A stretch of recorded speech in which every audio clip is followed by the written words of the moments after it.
His primary job was to perform maintenance on the drill.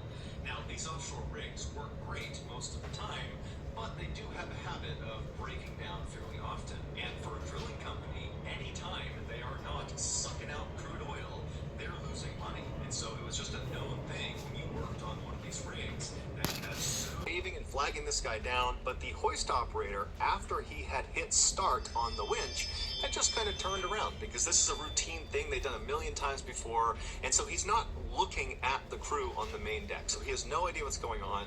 And it was so windy and loud that night on board the rig that he couldn't hear their cries, and so the winch just continued to reel in the wire, slowly raising Gordon closer and closer to the mouse hole. Now, Gordon could not get out of his harness unless he was on the platform below, so there was no way to escape the situation he was in. And so Gordon, after a few seconds of this not stopping and him continuing upward, he starts screaming. He's not annoyed anymore, he's terrified, and so is the crew on the main deck. They are now frantically screaming at the hoist operator to stop the winch, but nothing is working. And so one of the main deck crew members, sensing that they need to do something different to get this guy's attention, he runs away from where the mouse hole is to this nearby phone, and this phone is connected up to the hoist operator station, and he picks it up and it starts dialing. Up in the hoist operator station, he's still not paying attention when the phone rings. He grabs the phone, puts it to his ear, and immediately he's hit with screams to stop the winch. So the hoist operator, totally confused, whips around and hits stop on the winch, but it was too late.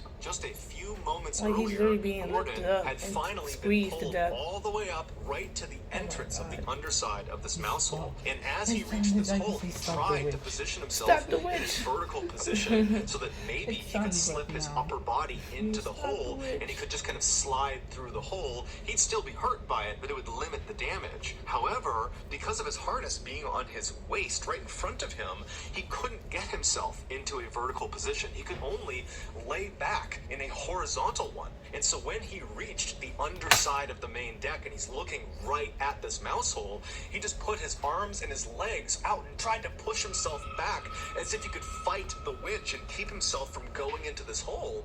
But there was nothing he could do, and so his pelvis first was pulled into the 10-inch hole. And as his body begins to literally break in half, he's screaming out in pain. And then by the time the hoist operator had hit stop, Gordon was already deceased, and only a section of his torso actually made it up through the hole. Gordon's company was found guilty of being blatantly delinquent on many safety protocols, and so they were fined £60,000, and then they paid an undisclosed amount to Gordon's family.